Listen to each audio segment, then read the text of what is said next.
welcome aboard, everybody. My name is Doobyis. This is a interview series that I call Fly in Formation.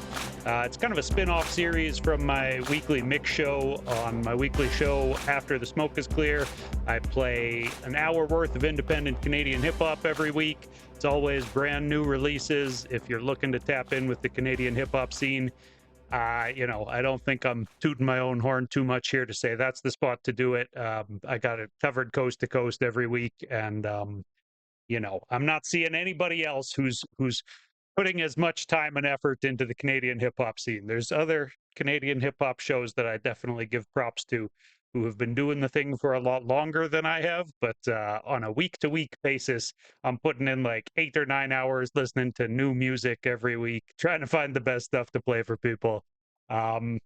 This week, there's a new project from Max Moon, who's my guest tonight. How you doing, Max? Doing good, man. How are you? Dude, I'm good. Life is treating me well out here. There's a chill in the air. The fall has fallen or whatever, but For life sure. is good. I listened to the album a couple times today. Do you want to just kind of start off by giving people like an elevator pitch on what they should expect from that?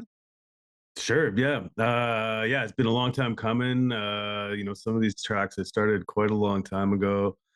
And yeah, after I don't know, trying a lot of things with hip hop, I just kind of like things came a kind of full circle with me and I sort of went back to my roots of like poetry and just having like using language to try to evoke shit and yeah, so the result is this album. It's 19 tracks, but there's some like spoken word pieces in there, some other little things that string it together. But I'm pretty proud of it. I produced all but two songs. There's one from Fresh Kills and one from a Ukrainian producer named Smuff the Quiz. And yeah, it's a lot of it reflects like stuff I've been going through, stuff people around me have been going through, like stories of people around me, but also there's some fun in there too, and um, yeah, there's just some storytelling. There's a lot of different things in there, so I hope people dig it. It's I think it's not your typical rap album, perhaps, and I think I'm proud of that. Yeah, I would agree with that. I think it doesn't sound like you set out to make your typical rap album with it. It's not like you failed at making the typical rap album. It was just like sounds like a purposeful decision to do this other thing over here.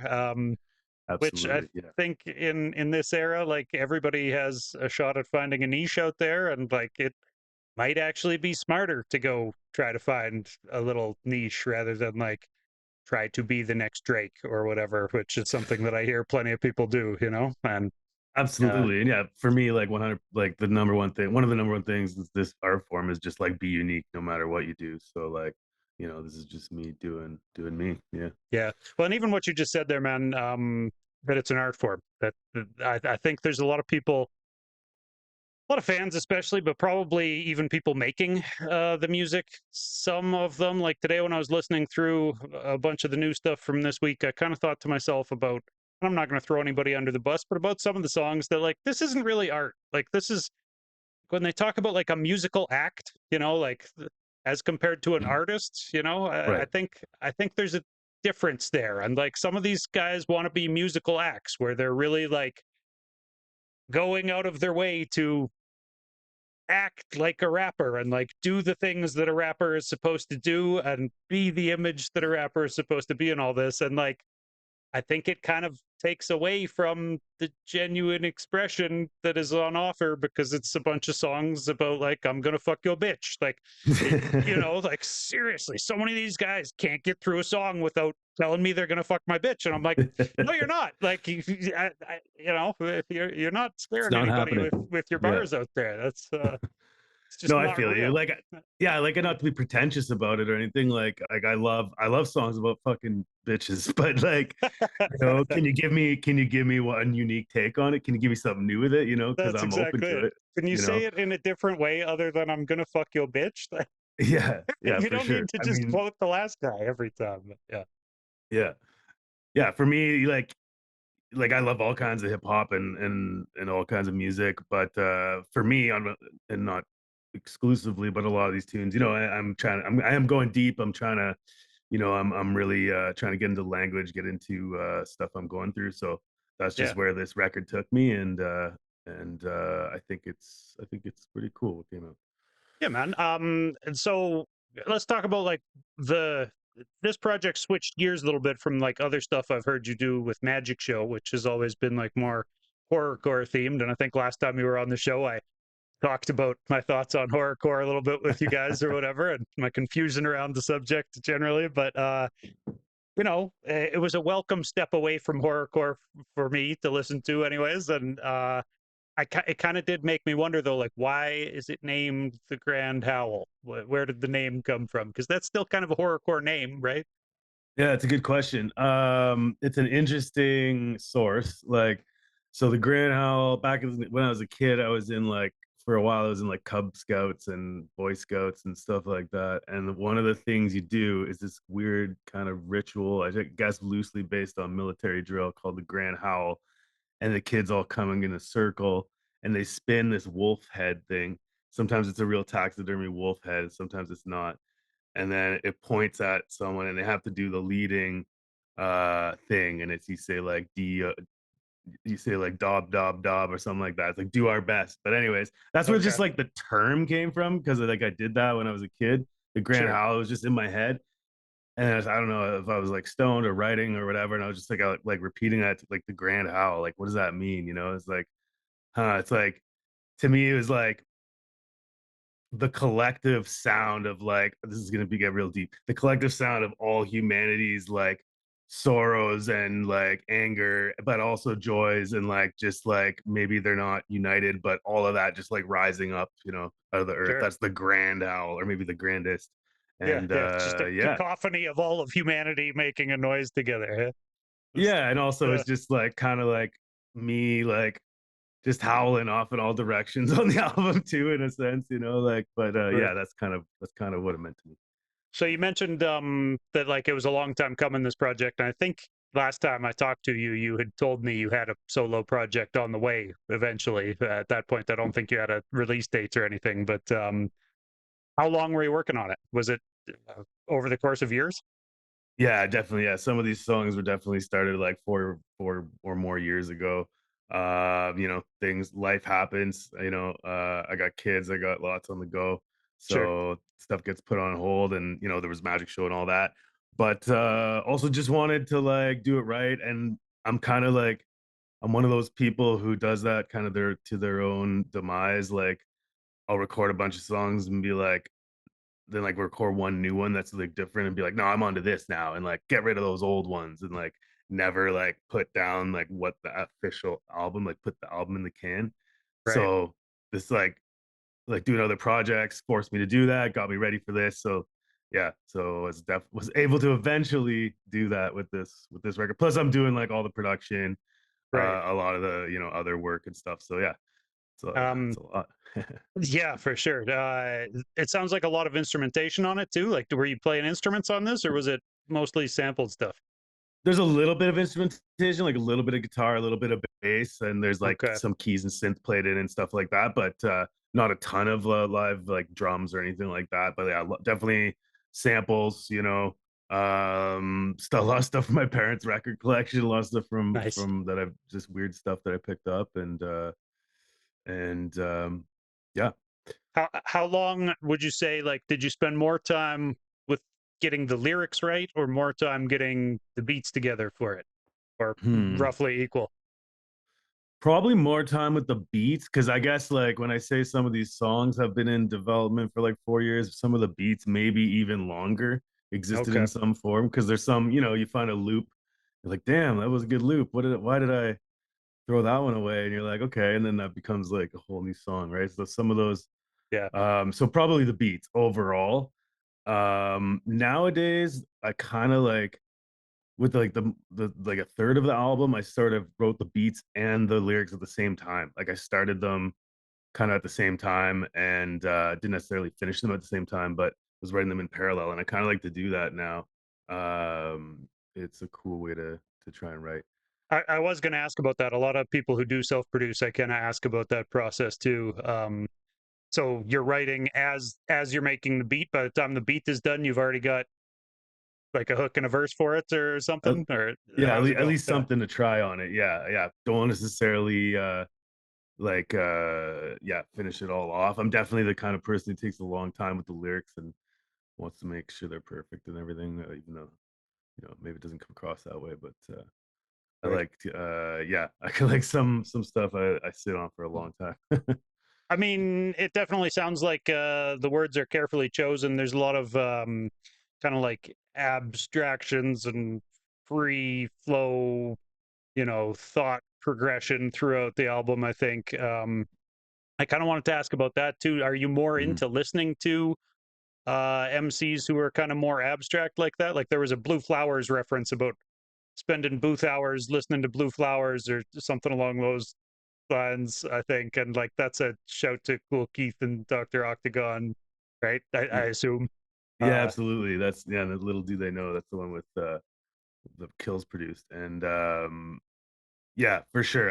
I've always loved abstract stuff and weirdos, but I love like just street stuff too. I love the variety is really what I love about the about rap music and hip hop is like that yeah, diversity and how many different like voices and styles and weirdos there are and like for that real. like I don't even like these like goat conversations or like list conversations. It's just not that's not what I'm in it for, you know. Yeah. I get it. Like it's natural that people want to They're fun do that. conversations to have with your Yeah, buddies of or course. whatever, but ultimately it comes down to just like preference and is kind of a stupid thing to argue online about or whatever. But yeah. Yeah, and I've thought about I'm like always on to some other guy. I'm like, "Oh, this guy's really cool now," you know?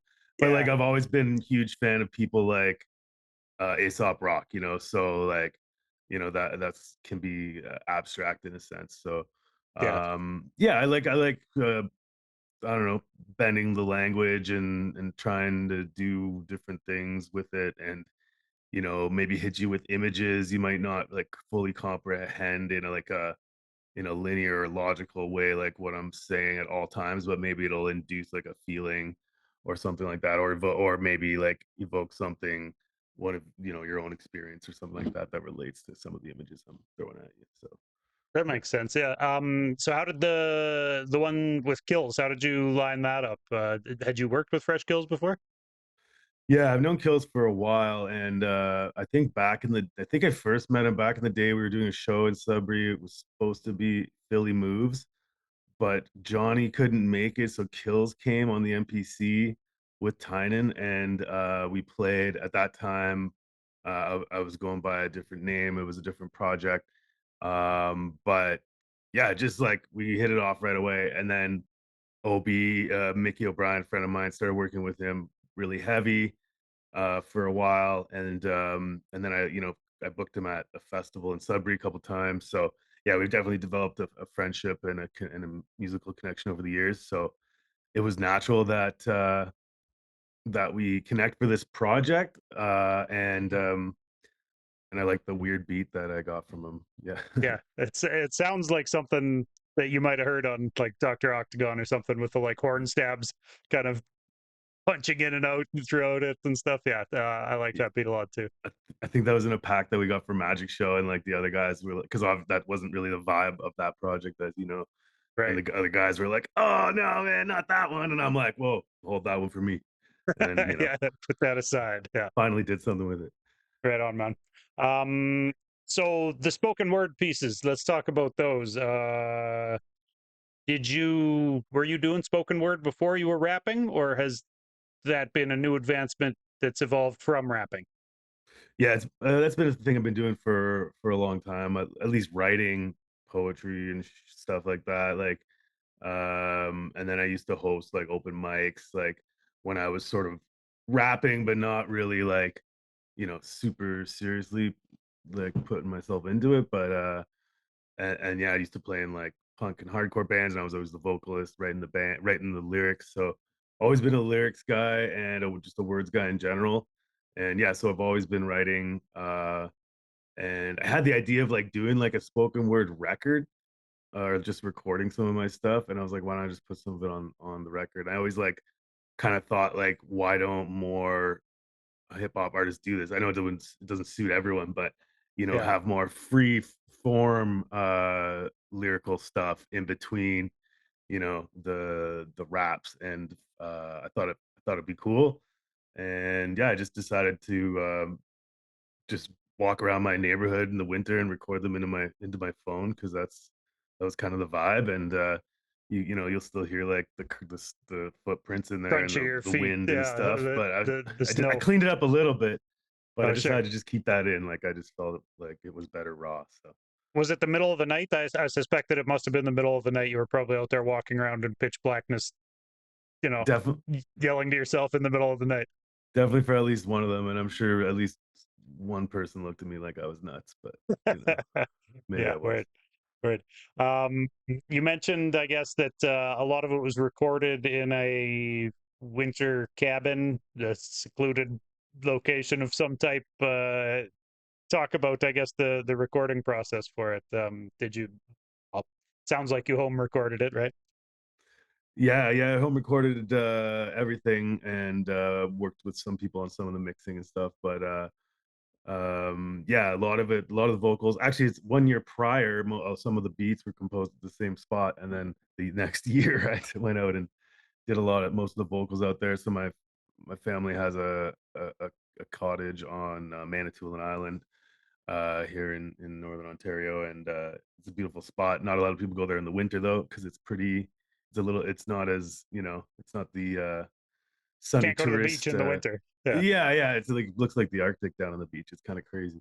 right. But yeah, so I did a Bon Iver thing and just went up in the cabin, and just because it was hard, man, to like, with the kids around and everything, to just like, it's hard to do this stuff in like little chunks of like half an hour or whatever, to really zone in on 100%. Yeah. writing, or like editing down a beat or whatever. So yeah, to just be able to like, devote every waking hour to it for like a few days or like almost a week was like amazing. And it was crazy. But I was just like a caveman out there, like doing my Would thing. that be a process you'd do again for a different album? Like when it comes time to record the next one, would you be looking for that type of seclusion again? I think it seemed to like be very productive. So, and I kind of enjoyed it. So yeah, I'm thinking to try to make it a tradition, do it every year, See, go the out there real and work trick on is, something. yeah, the real trick, you just want to move to a city where you don't know anybody, and then you can just sit in your own living room and nobody disturbs you because, like, you don't know anybody in the city. So That's at a least good point. that's Yeah, my yeah, yeah. cheat code. Yeah. Yeah. You just need to find a new place to live, maybe. It's true. Too many people know me around here. Although family is a different thing. You can't escape your family that way. I suppose they'd be with you still. Um, Sometimes you can escape them temporarily. yeah, yeah, fair enough. Even to get a few days away with kids, that's impressive. You must have some social net that helps out with that to get that done. Absolutely. Yeah, hell yeah, that's important to have around.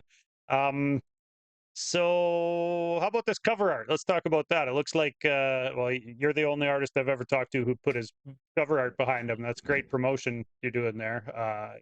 Just top notch stuff here. Why not? I like the art. I'd say some, like, comic book, like Jack Kirby, Jim Starlin kind of Oh influences there. yeah, Who cool. who did the art? Yeah, it's an artist from Indonesia, and he goes by Aptum, so it's APDTUM. You can hit him up on Fiverr or what have you. And yeah, I just found this guy's stuff. I was trying to figure out what to do. I wanted to do like charcoal drawings and stuff, and like, I Okay. don't know, I was on this whole charcoal thing, and then I found this guy's work online, and I loved it. But I didn't want to tell him what to do, too much. So I kind of just gave him the concept of behind the title, and he asked me if I wanted, some imagery. I told him about Max Moon, etc. I told him about the cabin, and yeah, that's what he did. And I loved it. Oh, I thought it was great. I get it. That's the cabin you Fit were really well. recording in. Okay. Yeah. Now Yeah, I or see. it could be also where I grew up, which was like verging on cabin. Like, it was There, there was a a line rural I thing. was going to ask you about that. You've got a bar. I don't have many bars to ask you about because I didn't have long to sit with this album, but I did catch one No in worries. there where you said something about how you grew up on a hippie commune, and So I kind of wanted to just like I don't imagine there would have been a lot of hip hop influence around a hippie commune, but probably a lot of musicians and musical people, right? Yeah, What type of absolutely. hippie commune was it? Like I, straight up I actual commune style? kind of. I mean, Oh, yeah, I put it in there. So, all yeah. right. Yeah, it's like it was like my parents like had a property with some other people where they had some like they weren't like super farmers, but they had like some livestock and shared stuff. So for a while, I made for like for the idealistic days at least, they were like living pretty communally and sharing between like four different households and stuff. But that location in general was sort of where I grew up, and it has just like a close place in my heart. And yeah, so but also yeah, I was just always around music for sure. My dad like founded a big music festival that happens around here. And there was always musicians and music Is around that the and did one you said records. you'd booked kills for at one Yeah, point? yeah, Oh, yeah, dope. Northern Lights Okay, Festival, yeah. nice. Yeah. Um, So yeah, so it kind of was a hippie commune. I guess as I was growing up, maybe it was getting less communal as people have kids and etc. But you know, just like just coming out of that experience, I think it's I grew up in a hippie commune. How could I write pop tunes, man? I grew up in a hippie commune. Damn. yeah, that's the bar. Like, Yeah. it's just like I gotta be weird, I can't help it. Like I can't do straight ahead. Like that's not me. Well, and I think you say after that, like something about like if that's not what you're looking for, you can buy that other shit off the shelf, which Yeah, I would agree with. There's plenty of people doing the normal shit. You know, if that's what people are looking for, go over there yeah, and buy it. Yeah, exactly. yeah, I It's like that available. sentiment, man. Uh so this one's on Han Solo Records again. This is your first project with Han Solo, other than the Magic Show one. Your first solo project with Han Solo. Yeah, yeah, yeah. I'm really happy that Thomas and Han Solo was able to take it on, and despite it, I told him right away like it's not going to be like Magic Show, and he's like it's all good. But I think Thomas is definitely open to a lot of creativity and a lot of diversity in terms of the artists that he has supported and promoted over the years. So Yeah, yeah, it's been a great connection. Tom, God bless him. Thomas is great. hell yeah. He does a lot of good work in the community for sure. 100%. This might not have been happening tonight if he hadn't emailed me about it. I had somebody cancel last night, and then this morning I was checking my emails and was like, "Sure, I got time to edit another interview this week. Let's see if we can do it." So I'm Glad to glad you do could it. actually make it happen tonight, man. Yeah. 100. Um, about so I guess thinking about the recording on the phone, I was listening through all Mhm. this music today, new release stuff, and I heard a guy, he's a Calgary artist, and he had a song called No Studio, and the hook was about how like I don't have money for a studio, I do this all on my phone. Like He the only does it on quality, his phone. yeah, and the quality How didn't was it? sound bad. I mean, Yeah. like it honestly, I wouldn't have been able to tell it was done on his phone or whatever. Like, some people's home studio mixes are better than others, and I'm pretty used to listening to a variety of different, sound qualities or whatever. But it made me kind of want to ask, like, do you ever record raps into your phone, or do you only record the spoken word into your phone? I mean, I record raps in my phone, like just to remember them. Like if I come up with some on the spot, I'll record it in. Sure. But as far as anything I intend to like put out there, no. I think that's great. Like, yeah, I mean, a phone's basically a computer, right? So if dude's recording into a phone, good for him.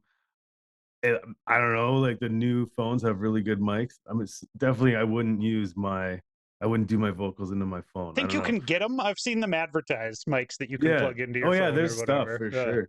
Yeah. So I've never done it, but I find I'm still obsessing. I'm still like, it's not quite right. So like, yeah, right. even with Yeah. all not that I have all the gear, but I have a little bit.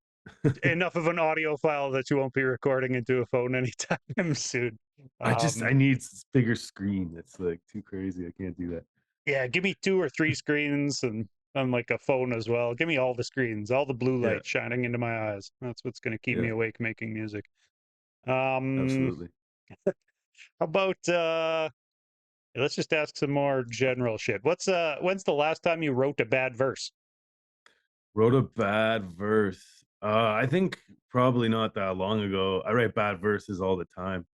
or stuff that's like maybe has a gem of good, but then ruin it with like, you know, 10 lines of bad. And Right. then maybe that those lucky 2 lines emerge later on and you work them into something else. But I was just probably gonna say, last week. do you ever find that you actually go back to bad verses? Because I know, I've got a bunch of bars I've written in books that like you're right, and then you kind of look at it the next day and you go like, yeah, maybe this isn't something I need to put on a song. And like you said, there might be a bar or two in it that's good, but like personally, I don't think I've ever went back and actually like skimmed through one of those books to find that bar or two that's good. Do you ever actually do that with like old material that's in the dust pile? I have, yeah. Yeah. Oh, okay. Yeah, Re- sometimes if I'm just like if I'm hitting a blank spot and I'm like, "Oh, I got like, a couple hours, I should be doing some writing." I'm like, "All right, let's dig something that existing and try to build off that instead," you know? Try different things to like try to just kickstart something, to try to do something. Yeah, Yeah. And that yeah, makes I'll sense. say I often do like recycle like that. Like some stuff gets recycled like a lot and then eventually I'm like, "Okay, it's ready for It's people to hear it." it's probably smart. I mean, chip away at making something great rather than try to do it all in one go necessarily or whatever. I'm Uh, very rarely the person who like sits down and like I gotta write a song. I sit down and like write the whole thing like that. That's very rarely how I do that. But occasionally it does happen, but so the time recording this, you weren't actually writing it at the same time. You had the songs planned out, and you went out there to finalize the tracks and just record stuff, kind of, or more or less, yeah. There might be okay, some rewriting happening, and I like to try out a lot of different, even though like it might not. I don't know how diverse my vocal tones and stuff sound on the album, but I like to like try stuff out with the voice. That's also why I like home recording is just like trying different stuff with the voice, not feel like I'm wasting somebody's time or feeling like someone's like, waste "What your the own heck is he money. doing there?" And Yeah, just being able to do whatever I want and not like worry about it, and then yeah, find the best delivery that suits that serves those vocals, those lyrics. that makes sense, man. Let me give you an opportunity to get real sappy here. Let's What's do it. something that comes to mind that you've been grateful for in your artistic journey? My artistic journey. Hmm. I guess just like I know this is maybe not that unique, but it's just been great. Like the release of the singles so far and being and noticing all of the folks like people like you doing this like like supporting the culture and being outlets for the culture and like reviews that have people have reviewed my singles and they've been so well written and so well thought out and I'm just like damn like that's really cool like I know I'm not Yeah, might not be reaching millions but like for people to be taking it that seriously and like really dissecting it to that degree I'm like that feels really good so yeah, I'd be grateful. I'm grateful for that people are out there who wanna listen to weirdos like me do this rap thing and, like and care about it, as much as I do. that's a great answer for a question that isn't that great of a question. It's a pretty generalized question or whatever. But some of these that I ask are just to Good question. like open the door and see what direction the artist takes it in, Absolutely. right? Yeah. About the other thing is with repeat interviews like this, especially ones that are spur of the moment, I didn't have time to go back and like see what I asked you last time. So Yeah, no worries. I can't really remember here necessarily if I've asked you any of If you these, say one, but I'll probably remember. okay. How about are there sacrifices that an artist has to make in order to be successful in music? Mm, yeah, for sure. Uh, for me, with, like, a full-time career, 3 kids, and trying to do this and other side gigs and stuff, like, I got real honestly, I got too much on the go.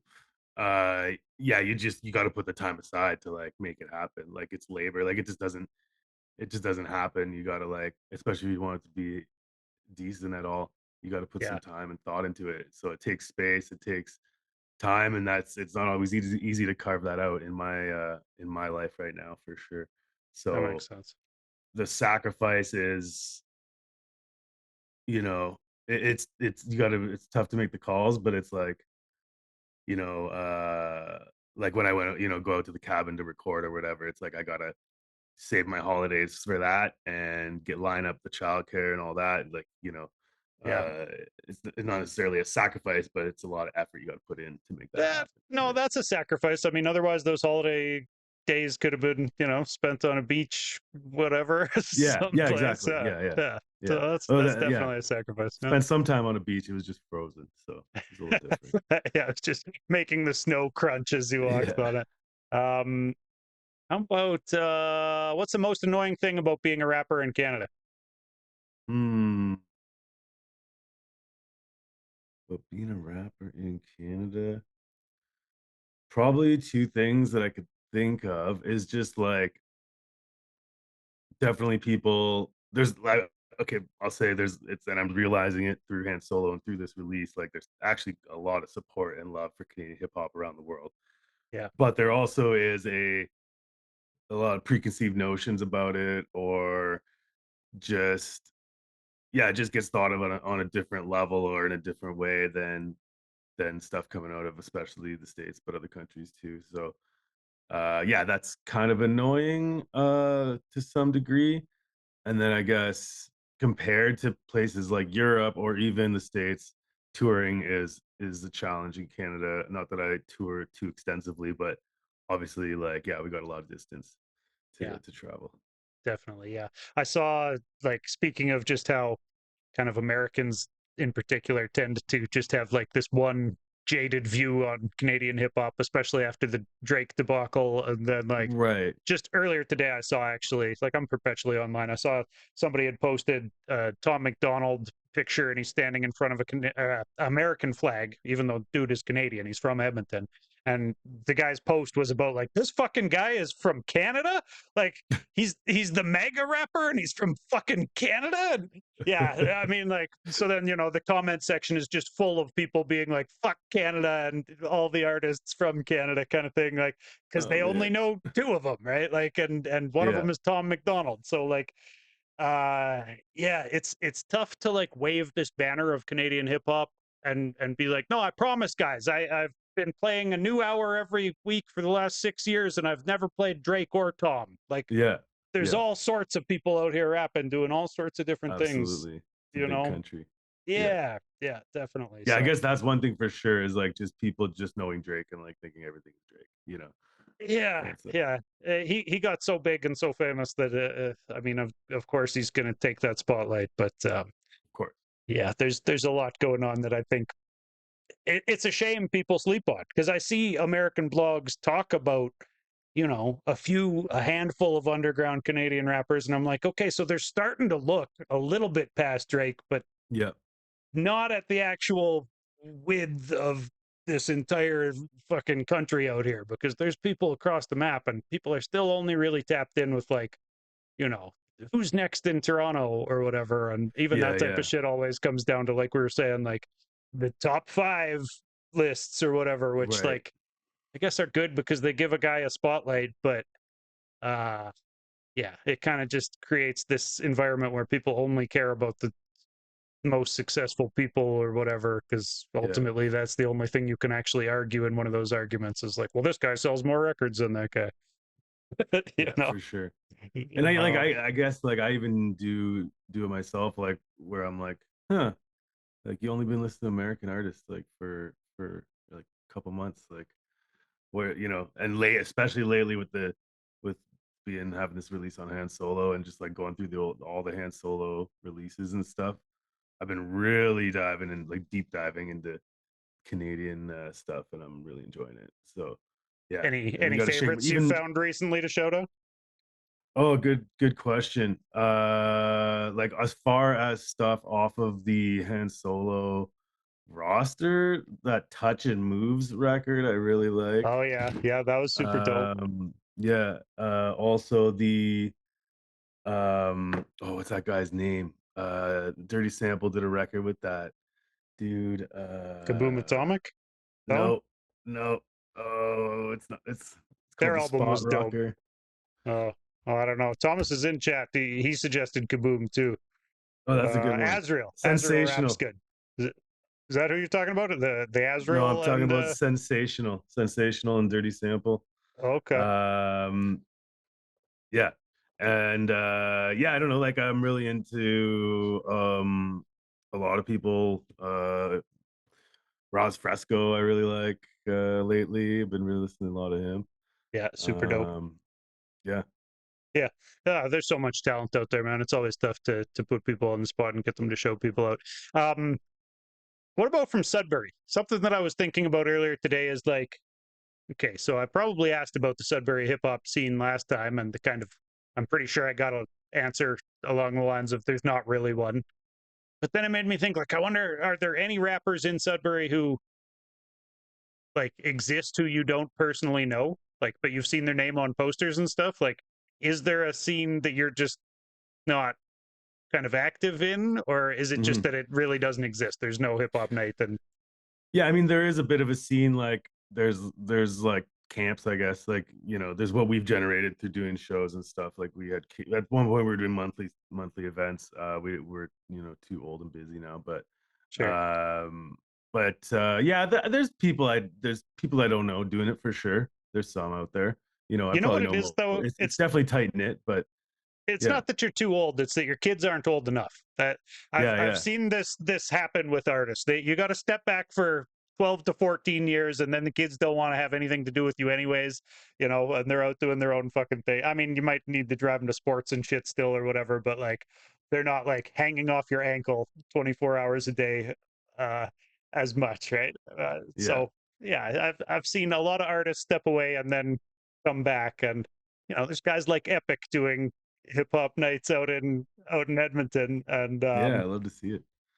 there's no too old for getting out and rapping. I don't think, at least No, in no, my opinion. absolutely. No, no. It was just yeah, it was we just had to take a break from doing monthly stuff, but, Yeah, yeah, I mean, there's definitely stuff going on. They have bigger shows going on at the Grand, and, they have, like, bigger artists there, and locals opening for that. We just don't, our crew doesn't do that because it's usually pay to play. We don't like that, but, we prefer to just do it the old organic way, bar shows and have fun. sure. Um, and that works for us. Lately, I'm trying to like play like mixed shows, like mixed genre shows, like not just rap all night. I think that's a lot of fun too as an artist to do that and interact with other artists too. Listening to some of this stuff, I was wondering if you could get a live band together to play some of it. I feel like some of it could work with a live band vibe. Any thought towards doing that?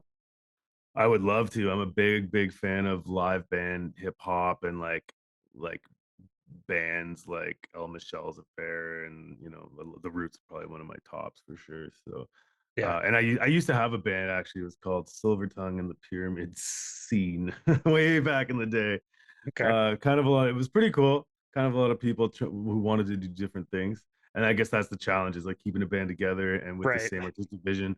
And when it surrounds like my lyrics and my vision, to really keep people stoked around that is a challenge. But I would love to rock with a band or at least do another album that incorporates more of a backing band as my music, and that would be super like a really cool challenge to try and like compose that instead of just chopping samples and doing synth lines and stuff.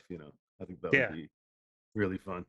Yeah, man. There's a track I wanted to ask about called Next Time on here, Yeah. where you're kind of, I mean, my summary of it after listening through it twice is like kind of talking about like all the things in life that kind of get pushed aside and we say, ah, I'll do it better next time, or like, next time this'll work out in my favor. I'm sure of Yeah. it, and just keep on pushing kind of thing. Do you hmm, do you think that well, and it kind of plays off of the like the human psyche where we all feel like we're about to make it, the like how you get guys defending like, well, don't tax the billionaires because I might be a billionaire any fucking minute now. Like everybody thinks they're gonna make it, right? Everybody Yeah, thinks yeah, they're class climbing. And yeah. so I kind of wanted to ask, like, is that song tongue in cheek, or do you think that the next time will continue to get better from this point album wise? Like, Well, yeah, that I think that for me, that song is like I can definitely relate to it, but it's a bit of a storytelling kind of thing. So I don't know if that one's like me first person, but it's definitely like a dude who's, you know, maybe making excuses, maybe he's really trying, maybe it's half and half, and he's like, next time it's gonna get better, it's gonna get better, but meanwhile it's getting worse. Life's not looking too great, and then yeah, it doesn't end well for him at the end of that song. But yeah, I mean, musically, I definitely feel like this is the beginning of something. This feels like laying the foundation for me, like getting my foot in the door. Okay, now I have this record out. I can be like, yeah, Max Moon. I'm a hip hop artist. Solo I have artist. a Yeah. record. Yeah. So it feels like yeah, like from here on out, yeah, things are just gonna develop and evolve, and I'm just gonna have fun with it and stick to this approach, but incorporate new things along the way too. Yeah. Yeah. I won't be surprised by anything after hearing this album from you. I don't know where you're going next for sure. Um, Amazing. how about okay? So I do a segment called "How Important Is." Again, I can't remember which ones I asked you last time, but I'll try to pick ones that I've come up with more recently so that we won't run into repeats. How about That's good. how important is stage banter or storytelling, like between songs while you're up on stage? Interesting. Like from my parents and my roots and stuff, I come from like a lot of folk music and singer-songwriter tradition, which is like definitely influences my writing too as a rapper. So I love that stuff. I love that shit when you get the 10-minute story and the 3-minute song, if the story's Right. good, Yeah. So personally, I love that. I don't unless doesn't always work at a rap show unless you really got people in the palm of your hand, unless you really got their attention. They want that beat back. But um yeah, I am pondering a bit how to incorporate that in my own live show, but also yeah, I think it's cool when you can do it. When you're captivating enough on stage in a live setting that you can just tell a story for a minute Yeah. and then drop in. That's pretty cool. Well, and it's in the delivery of the story too, right? Like talking to other people about this same topic, I've kind of said like I think you've got to be a half a stand-up comedian to like stay entertaining while you're talking to people. Because otherwise you're going to lose them real quick, and they don't want to hear it if it's not a story that has a couple punchlines in it or that has something real sentimental or like some real hook to draw them in, right? Like you got to be good at the banter in order to get away with doing it. And if you're not good at it, it often can be painful, I think, Yeah, for for everyone sure. involved. Yeah. Yeah, stand-up comedy is not my thing, so like that's what maybe I'm like, how do I do it? But Right. but also I guess like if you're a vet or something, that can really work in a live setting. Like I mean, recently saw Mishi Me and got to meet her, which was really cool. And she was for a little while, she was telling a few little stories of the old days, and like I like that when a veteran artist is like, talking about the history of like how a song came to be or whatever, or all that kind of stuff. Love Yeah. that. How about this, man? How important is an MC's vocal tone? Oh, very important. Yeah, very important. Uh, I like I like a unique vocal tone, and I like a variety of vocal tones. Yeah. Yeah, very important. I mean, it's so memorable. People like Charlie Tuna. You're like, that's that guy immediately. Right. Instantly. Yeah. You Or look at really like recognize instantly or whatever. Yeah. absolutely, yeah, it's part of Yeah. your signature. Not you don't have not everyone has to has to do something crazy and weird with their voice to be unique, but at least it's something like from my old project to my new project, even though both are they lie in my natural tone range, but definitely had to shift a bit because the mood of the music was shifting too. Sure. So Ha- yeah. have you evolved that rap voice throughout your career? Yeah, a little bit. Yeah. When I was younger, I was definitely more like in your face and hyping you up. And I think you can see on the album that, there's a little bit of that, but it's a little more laid back.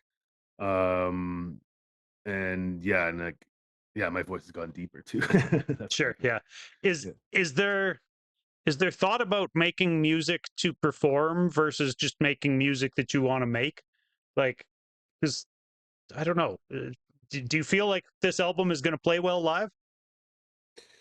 I think so. Yeah. I mean, yeah, I'm working out like I have some ideas on how to present it live and sort of like blocking and stuff on stage. It's gonna make it hopefully, vibe with the mood of it all. Sure. Um, yeah, no, I think it's going to. It'll be a different vibe probably from what's before and what's after it. But I think that'll be okay. And It's yeah, artistic enough to fit into a variety hour show like that, where people who are just there because they like eclectic art will be able to be like, oh, okay, I see what's going on here and appreciate what you're doing, I think. yeah, Um, and not like it's all like drumless or whatever, but some of my stuff's probably in my beats are probably in that vein. And I don't know, I see other performers and there it sounds dope alive, even though it's not like that knocking drum. So yeah, as long as I think we can get the mix punched in properly, yeah. I think it'll come across pretty good. So, man, about how important is it that a listener understands your lyrics? Mm. I mean, I hope they're trying to understand a little bit. You know what I mean? Like like I said earlier, like my lyrics are sometimes in the vein of like give you a little image here, give you a little hint here, or give you a little anecdote here, and then you kind of feel something from that or what have you. So I don't expect people to like understand every word exactly how it relates to my experience. But I definitely want them to get something from it. I don't want it to be so foreign that Yeah, it's not doesn't evoke emotion. Like music and art is about emotion, right? So, can't just you be a know. mystery code for that no one can unravel. Yeah. Yeah, but Uh, I mean, all in all, in hip hop, like even though I like meaning behind the words and all that, I will say that what you say is more how you say it is more important than what you say in a lot of ways. Because if it's not delivered well or in some kind of catchy or charismatic way or something like that, they're not listening. Even it could be like wisdom, it could be like the dopest I think it's shit. just But for the majority of listeners that tends to be the truth. That it's more about the delivery than the substance. But there's yeah, definitely going to be the listeners out there who are the other way, where it's like, okay, well, this sounds really well polished and produced and engineered, and you can tell five guys wrote it because every bar is absolutely immaculate. But yeah. I guess it's like you can um if you have a unique or dope or captivating delivery, it might not even matter what you say. Some rappers you're like, I don't even know what that guy said. It just sounded so dope. Like I don't know, yeah, like West Side Gun yeah. or something. But If like, the flow's on, yeah, yeah, and if you have both, that's a really magical like place to be. If you have substance or message or meaning or something like that, and that delivery that conveys it well. But I yeah. don't think you can just have the substance or message without it being conveyed. It just gets lost if it's not conveyed effectively or in some kind And of if you're way not that makes you delivering it listen. in any type of smooth, yeah, exactly. If it's not Yeah, yeah, delivered in a way that makes people want to listen to it, it doesn't matter what you're exactly. saying. Yeah. Um, about how important is competition in hip hop? Let's do that. I don't Oh, take you as much interesting. of a battle rapper, but most guys that I ask this question to are like, "Oh, it's the 100% most important thing. We all gotta cut each other's necks." Um, Do they really always all say that? I mean, that's the common consensus. That I feel like it's super Interesting. popular in a lot of lyricists. A lot of lyricists come from like battle rap, right? Like a Mhm. lot of guys have emerged out of that culture, and even beyond that, there's a lot of teaching that like hip hop is a competitive culture, right? That like this was based on battle rapping against each other, and based on braggadocio and kind of outdoing each other. And so I don't know. I mean, I if mean, that's it what is true, KRS-One right? Like, says, then like who am I to argue with it really? But I don't have to love that it is a competitive thing necessarily.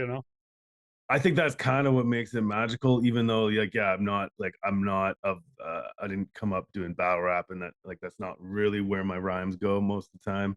Yeah, But I think it's pretty cool that hip hop was spawned out of like Bombada and like the Black Spades, and like they were like fighting on the streets, and he's like, let's replace this with dancing and rapping, and right. not that it was like that instantaneous or whatever, but Yeah. but If you read it in the that's histories, it was. Anyways, he, it's yeah, so he cool, solved right? street violence. So it is at the core like a competition, is at the core of the music for sure. It doesn't necessarily that's not where I'm at, like, I'm not really but I still wanna, like I still want my pen to be nice, like, I still want my flows to be dope, I wanna be, like I still wanna be the best in a sense, at least that in my lane, and, Yeah, but it doesn't mean I'm not out there to, like, battle, I'm not in battle mode, you know what I mean? But I do makes love battle sense. rap. I love Yeah. battles, I love diss I love watching all that stuff. Do you ever hear an MC say something and not necessarily like it's pointed at you personally, but just like take offense to like I don't know. I talked to Lotus James last week, and he's a Toronto-based guy, super lyrical, and he had a bar about nerds on TikTok, about how he's tired of the spotlight being on all these nerds on TikTok. And I was like, damn, like how often am I popping up on your TikTok feed, bro? Why you gotta be like that? But yeah, like you're definitely in a lane that I feel like a lot of kind of more gangster street leaning lyricists are gonna kind of like shit on in just like offhanded lyrics, right? Like, um, do you feel any type of way about that? Like, would you ever? Is it competition against just your own lane, or is there competition against guys in kind of a more mainstream street lane as well? Yeah, I don't know if it's like direct competition, but I would hope that some of those guys, and you'd be surprised by some like comments I got sometimes, just like, "Wow, man, you're different. I like that shit," whatever. So, Yeah, but but I think that's sort of the competition is just to be like, "Yo, we're doing it different over here, but it's dope." Like, yeah, and we're representing this like different, unique kind of approach. And like that's almost like the posture. It's almost like that's our flex. hell yeah. Uh don't The need to like uniqueness, the originality of it, right? yeah, and even some of the bars, I don't have an example off the top of my head right now, but some of the bars speak to that, I think. Yeah, Um, just like, we out here doing our own thing. yeah, hell yeah, man. Well, to go back to the one about blue flowers or whatever, if you want that other shit, you can get it off the shelf. There's plenty of it, right? Yeah, Uh, yeah, exactly. yeah. How about this, man? How important is any particular substance to your artistic process? Mm, Weed, coffee, tobacco, whatever. weed and coffee are pretty important. Yeah, Yeah, yeah, pretty important. Don't know if I could. I mean, I guess I could, get by. I could have a session without it, but no, that combination's pretty magical. It just kind of helped me keep zoned in, but also keeping awake with the caffeine. I'm a yeah, coffee fiend too. I drink a lot of coffee. yeah. I'm in that Um, same boat, man. I need coffee and weed to stay productive at things. Typically, I don't know yeah, if it's ADHD that I'm self medicating or what, but I can definitely focus better with coffee and weed than 100%. without. Yeah. Um. Alcohol, I God. like having a couple drinks before performing, but not too many. I like to get loosened up a little bit, but in the studio, I don't drink really. Thomas suggests Scarface levels of cocaine. That's what keeps Thomas going, I guess, in Twitch chat. Um, how about I probably asked you about grants last time. Um, how important is winning industry awards? Oh, interesting. I've been nominated for some like Northern Ontario music stuff. I mean, it's cool. It's cool to be recognized, no matter what. Like, Yeah, if you get recognized for your art, that's cool. Like, it hasn't been a big part of my career as a rap artist yet, but who knows? how about how important is your social media presence? I don't see you Oh, on social media too often, Max. really? No, not often. Uh, No. I'm on there. Yeah, it's important, man. It's so important. It's a problem how important it is. There's so much. You gotta, yeah. It can be work to put out. To just think of like good stuff to put out that people actually want to read or look at or watch. Yeah, Um, yeah, super important. But I do think there's a lot of people out there who just like they think about that first, and then they're like, okay, now let's write the song for it. And it's like, but that's not what we're doing here, man. You Yeah, know, yeah. Or trying to it's a write the song specific. Yeah, I get what you're saying. Trying to write the TikTok hit that's gonna go viral or whatever, just right? an overemphasis on social media. What's it going to look like on social media? Blah blah blah. That's all important.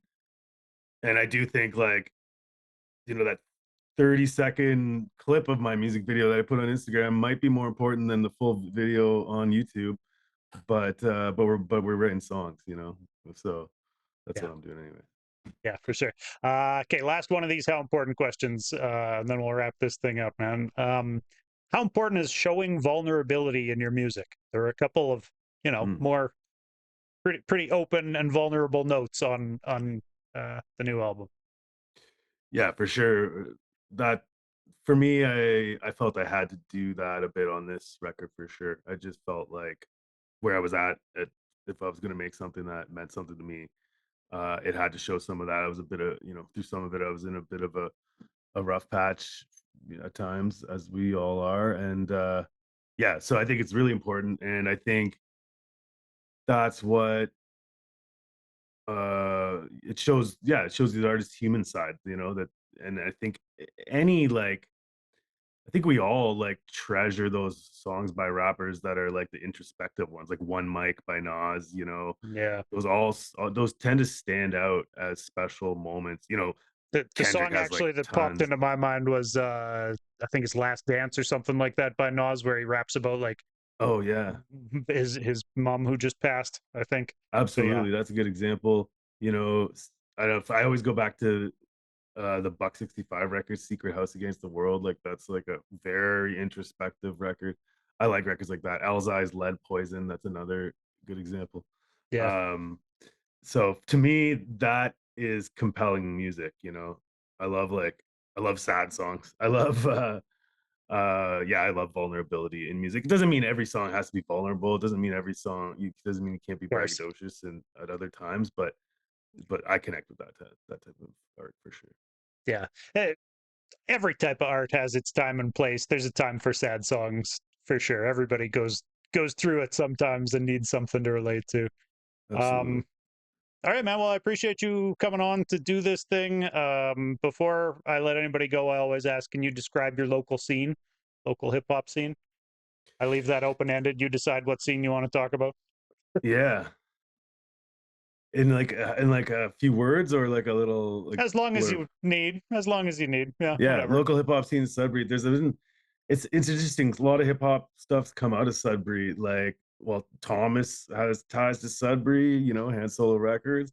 Uh, what's his name?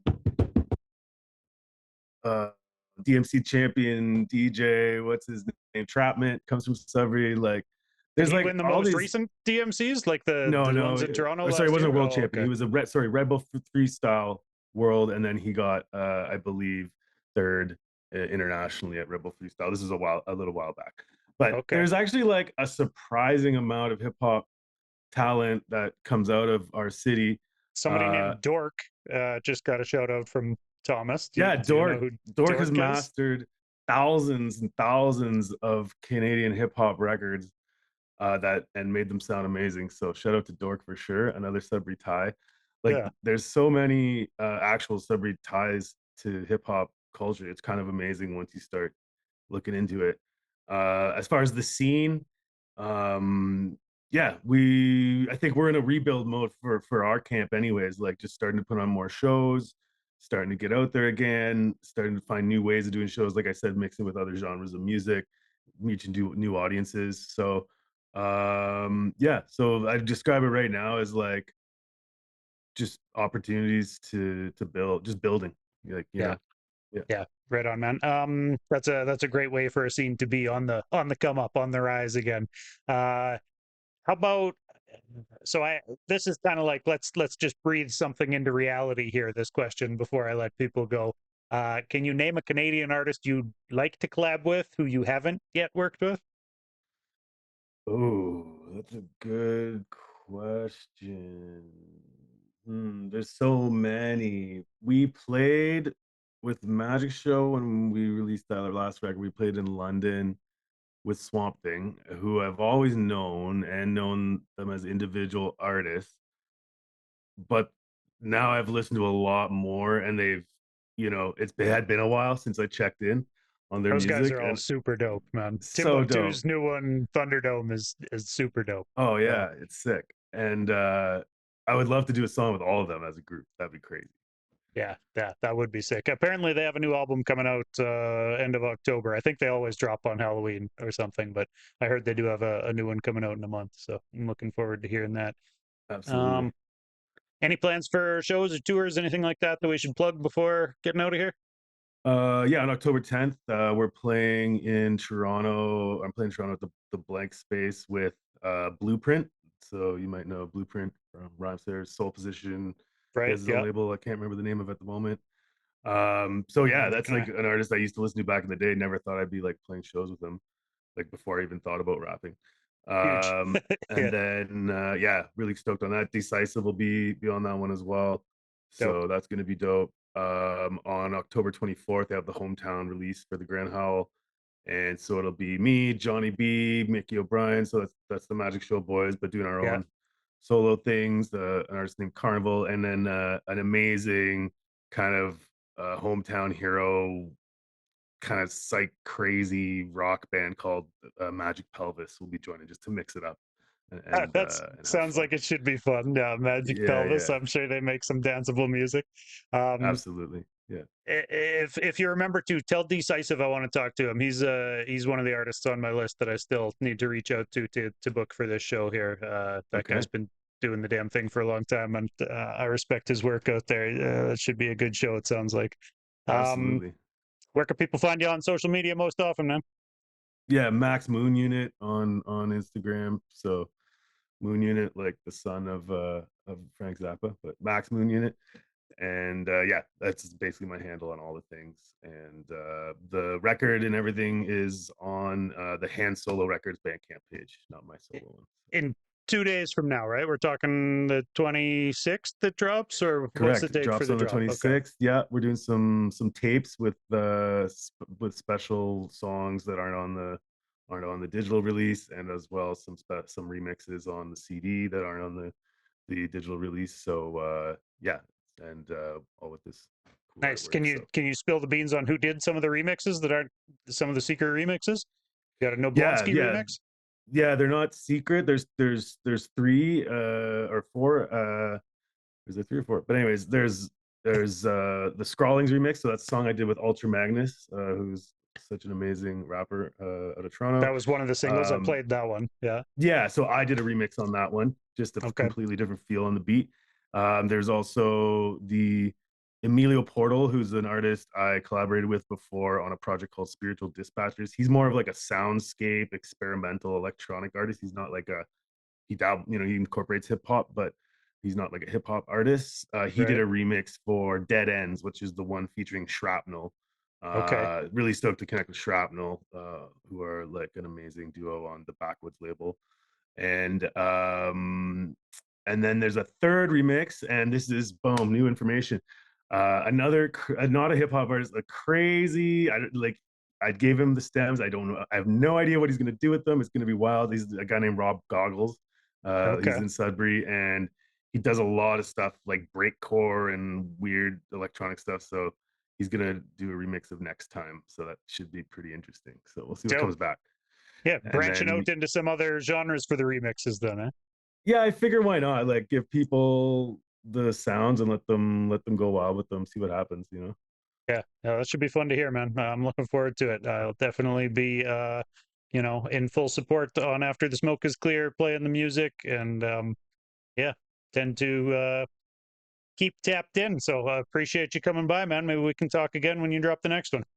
Absolutely. Appreciate you, man. And yeah, appreciate how you keep tapped in. Keep doing it. Hey, yeah, hell yeah. Have a good night, dude. You too. Peace. All right, so there we go. That was Max Moon. Thomas is telling me that you guys can pre-order right now. It's going to be Hand Solo Records. So hand with a D, not just HAN. Hand Solo Records. .bandcamp.com. And yeah, you know, people should go check that out. Coming up, I am booked until mid-November, I think, right now. Where's my schedule at here? Oh. Yeah, so coming up next week, I am talking to Maloney, Toronto-based artist. He's coming out to Edmonton for a rap battle that he's got booked. I think it's like October 9th. I don't want to say off the top of my head. I'm amazed that I can still remember that because he told it to me weeks ago and I didn't write it down anywhere. But I remember it was early October anyways, if I'm wrong about it. He's coming out to Edmonton to do a battle. Of course, he also puts out all sorts of his own music. Looking forward to talking to him. That'll be on Tuesday, September 30th. October 7th, I'm talking to Slick Jack and Vincent Price, two Montreal-based artists who have a new project coming, and they had a project last year.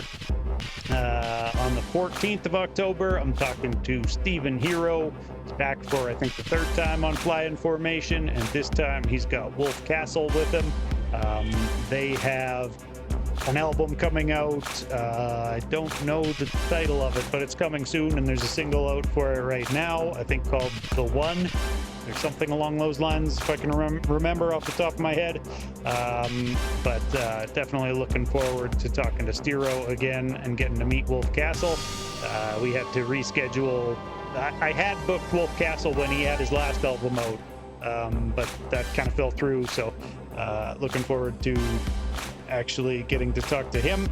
14th of October. 21st of October, I'm talking to West Coast artist Brainiac and his Seattle homie Kajon. They have a new album out right now called Two Nails in the Coffin, which is very dope. Both of them are good lyricists. And then I think it'll be... This might not happen. It might happen. I don't know. I was making the new schedule today. I had to make some changes to it. And originally, Baggy Lean, I was going to talk to him on the 28th. Turns out he's going to be going to Montreal for a conference on the 28th for his job. So we had to reschedule that. We had to cancel that. And I haven't gotten a reply from him. But I was like, fuck it. I'm going to say it's happening on the 26th. And if it does, it does. And if it doesn't, it won't. But hopefully I can catch up with Baggy Lean because he competed in the DMCs that I just mentioned to Max Moon this summer in Toronto, and I'm looking forward to reconnecting with him just because he's the longtime Edmonton homie and supporter of all of my hip-hop endeavors. So it's always nice to catch up with him. But yeah, appreciate people coming by and hanging out. I will get this interview online on YouTube, ASAP, youtube.com/Doobyis. If you watch these things over there, hit the like, leave a comment. That helps a lot to get the algorithm to show it to more people. You can always hit Doobyis.com. That's the hub for everything that I do.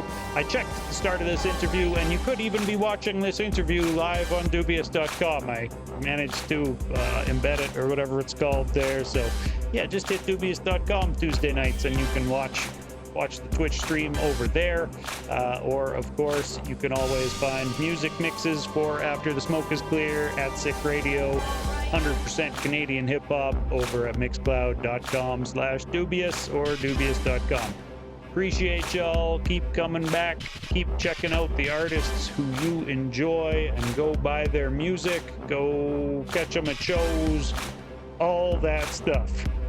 But I don't get the Twitch ducats elsewhere. Well, that might be true. I guess, Thomas, you make a good point. I should say that if people pay for Amazon Prime, you can link your Amazon Prime to your Twitch account. There's like an option somewhere there in your settings. And once you've done that, you get one free subscription to a streamer every month. And you have to manually go tell it which streamer you want to give it to every month and keep re-upping on it. But you can actually put a couple dollars right from... It doesn't cost you anything extra if you're already paying for Amazon Prime, but it takes a couple dollars from your Prime membership and hands it to your favorite streamer rather than handing it to Jeff Bezos. So I encourage that. And man, Tom McDonald would be that's the dream interview right there. If you can line up the Tom McDonald interview, then I will do it. I will definitely have a conversation with Tom. I won't enjoy it, but I would have that conversation because I'm the type of stubborn asshole who will have those arguments with people online. And if people like my stubborn assholeness having political arguments online, catch me on Threads. I think it's threads.net, Doobyis or whatever. Just search me. I'm on Doobyis on all of them. All right. I'll catch y'all next time.